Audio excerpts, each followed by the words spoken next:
Bonjour les taureaux, c'est à vous. Alors, nous sommes ici pour les énergies du mois d'octobre 2021. Je tiens à signaler que ce mois-ci, je ne ferai pas de quotidienne, sauf exception.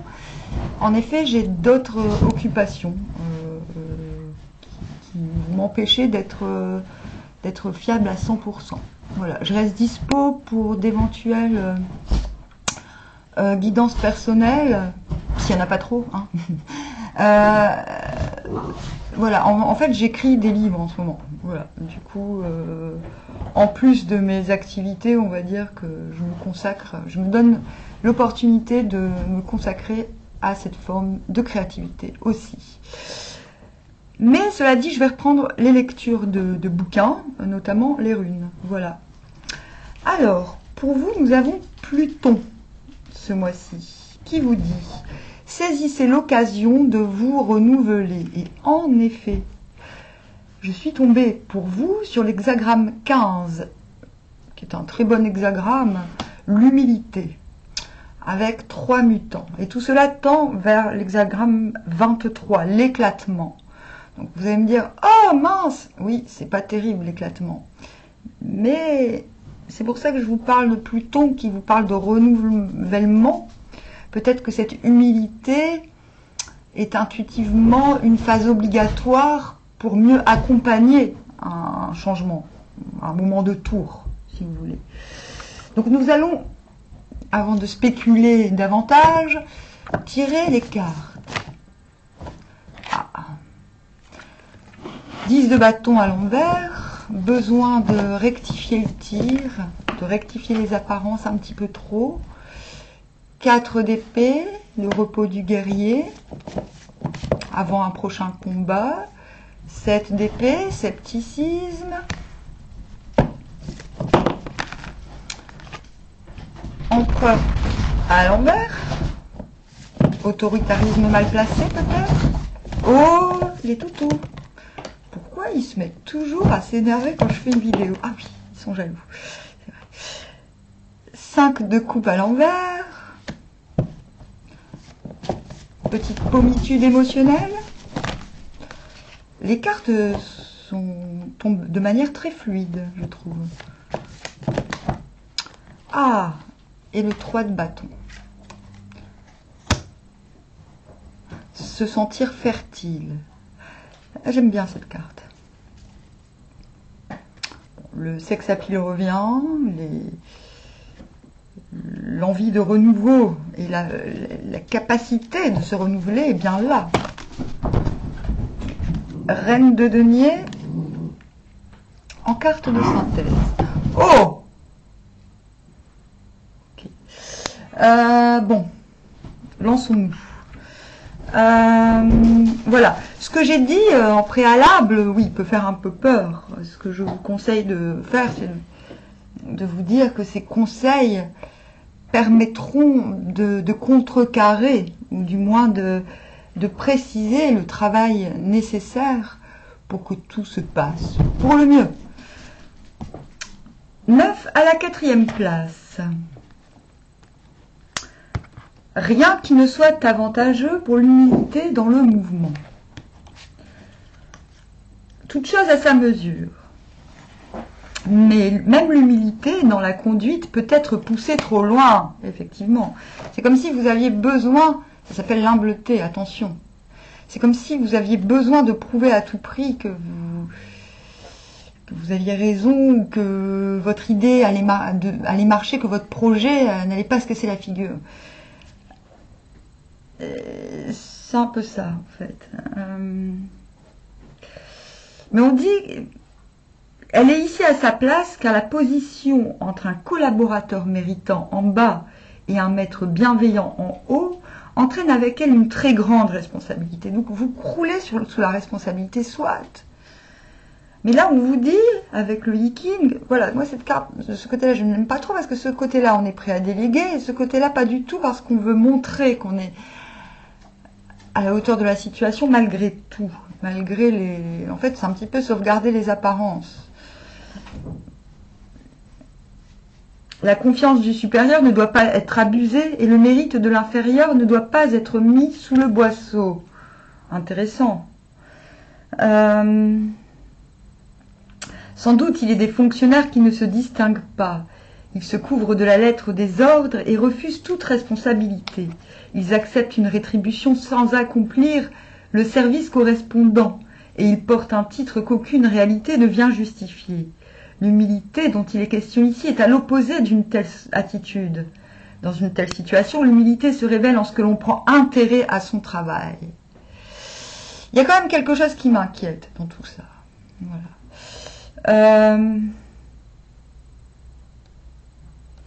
Voilà, j'ai l'impression que vous voulez montrer à quel point vous êtes à la hauteur de vos responsabilités, mais faites attention à l'humbleté. Faites attention de ne pas vouloir paraître humble à tout prix, parce que cela peut se retourner contre vous. J'ai l'impression un petit peu que c'est ce qui va arriver, alors que voilà, ce premier moment, hein, là il s'agit de maintenant, de ce qui se passe en ce moment, de la situation pour ces 10 prochains jours, hein, c'est la première ligne. On vous voit vraiment passionné par ce que vous faites et dans l'envie de démontrer, de montrer à vous-même et aux autres à quel point vous tenez, tout ce que vous êtes en train de faire vous tient à cœur. Vous êtes prêt même à vous asseoir sur une sorte d'autorité. L'empereur à l'envers peut être un excès d'autorité ou un défaut d'autorité. On se dit, c'est pas le moment de se montrer autoritaire, d'où l'humilité, d'où le fait que peut-être ce que vous faites, vous le faites avec le cœur, mais aussi avec peut-être une assurance que vous le faites pour le bien commun. Et voilà, je pense qu'il y a une grande sincérité chez vous dans le fait que ces efforts surhumains que vous faites actuellement, voilà, il y a une sincérité dans l'acte, dans le faire. J'ai l'impression que le réceptacle, même si vous avez confiance en la situation, cette carte me fait présupposer que cette confiance risque de s'ébranler. Vous n'en êtes peut-être pas encore conscient. Peut-être que pour vous, cela est naturel que de faire ce que vous êtes en train de faire, parce que c'est comme ça, c'est dans l'ordre et vous êtes têtu, parfois obtus, à tel point que vous ne voyez peut-être pas que de l'autre côté ou autour de vous, il n'y aura peut-être pas la réponse souhaitée. En tout cas, comme vous êtes dans l'humilité, pour l'instant, vous vous en foutez. Vous prenez intérêt à votre ouvrage et vous êtes prêt à y mettre tous les efforts possibles et inimaginables pour parvenir à l'objectif convoité. Je m'attarde un peu parce que j'ai vraiment l'impression que vous crachez aussi sur votre propre... en agissant ainsi, vous crachez quelque peu sur votre propre estime de vous-même. Faites très attention. Je ne suis pas en train de dire « stop, arrêtez tout ». Je suis en train de vous mettre en garde, afin que vous puissiez vous préparer. Parce que le 6 à la 5e place signifie ne pas se vanter de sa richesse auprès de son prochain. Il est avantageux d'attaquer avec force, rien qui ne soit avantageux. L'humilité ne doit pas être confondue avec la bonté accompagnée de faiblesses qui laissent tout aller. Quand on se trouve placé à un poste de responsabilité, il arrive aussi qu'en de certaines circonstances, on doit intervenir avec énergie. Il est toutefois nécessaire pour cela de ne pas travailler à imposer sa supériorité par des vantardises personnelles, mais on doit être sûr de son entourage. Les mesures prises doivent être purement objectives. Elles ne doivent rien comporter qui blesse les personnes. En cela, l'humilité se manifeste même dans la sévérité. Je pense que justement, ce que j'étais en train de vous dire, ce que je pressentais avec les cartes, le Yiking me le confirme. À un moment donné, vous allez dire « Oh, stop, pas pousser mes mémés dans les orties ». Il y a une idée comme ça où les cartes disent que vous allez réagir en vous reposant. C'est le repos du guerrier, tout en sachant que ce n'est pas maintenant que vous allez montrer votre force, parce que Le but n'est pas, n'est-ce pas, de se vanter, de dire « Ah, moi j'ai fait tout ça, toi tu n'as rien fait », exemple. Ou de tout faire capoter pour une revendication soudaine. On vous dit d'agir par sévérité. J'ai l'impression que votre sévérité va se matérialiser sous forme de retenue et de désengagement émotionnel. C'est la pommitude émotionnelle. Et c'est ce que je vous conseille. Vous allez vous désengager émotionnellement dans la situation parce que vous verrez qu'il n'y aura pas d'écho à vos efforts, que votre sens des responsabilités n'est peut-être pas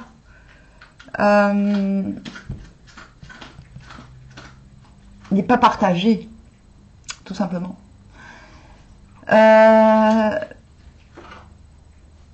Ne culpabilisez pas, surtout parce que finalement, comme on vous le dit en première ligne, tout ce que vous l'avez fait, c'est avec sincérité. Donc ne commencez pas, je pense que c'est ce que vous allez faire avec les cartes, ne commencez pas à ruer dans les brancards. La sévérité, c'est la fermeté.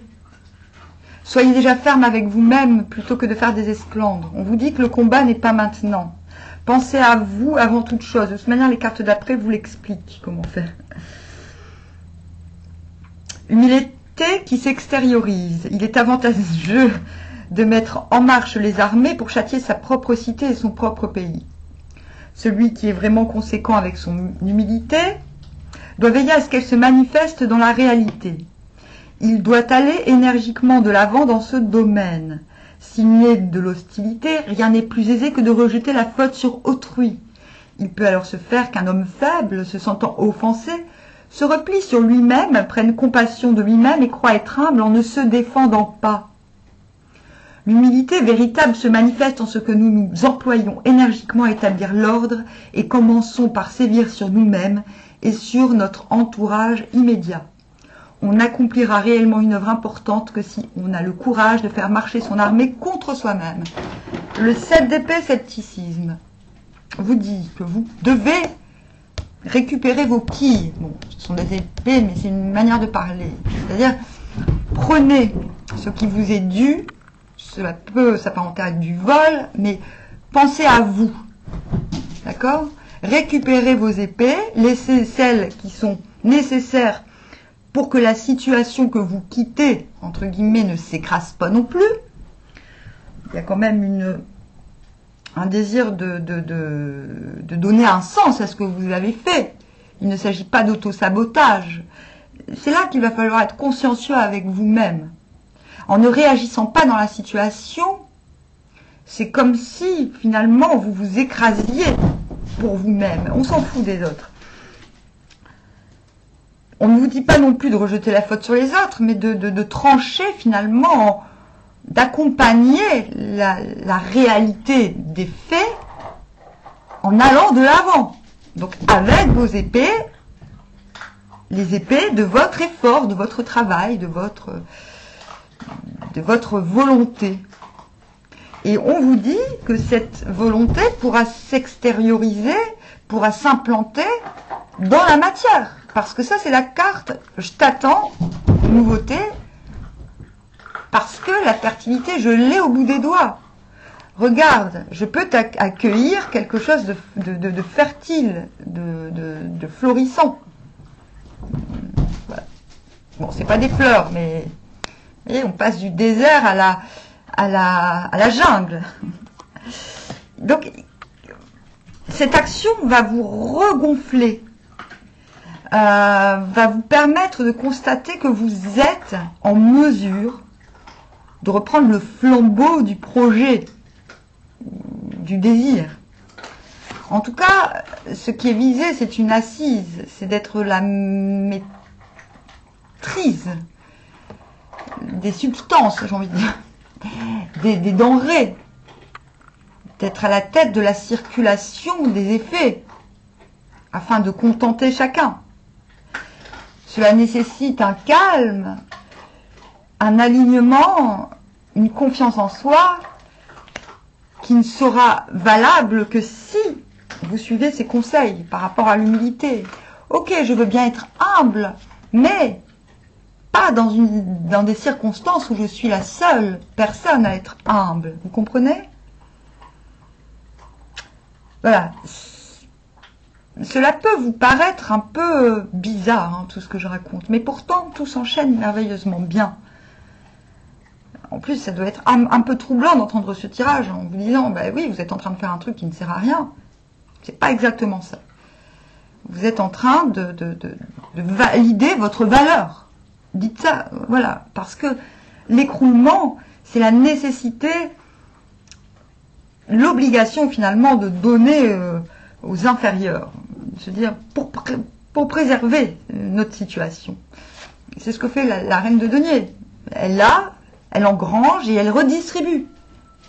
Mais pour arriver à cette reine de denier, il vous faut comprendre le sens de l'écroulement. Que ce qui s'écroule, ce sont des valeurs qui ne correspondent plus à vos actions. Ou alors c'est carrément l'absence de valeurs qui entoure vos actions. Donc j'ai l'impression qu'octobre est très important pour vous, qu'octobre vous demande de faire face à des situations qui n'ont pas d'écho à vos manières de fonctionner. Vous demande une réaction face à une sorte de nonchalance autour de manque de sérieux face à vos prises de responsabilité.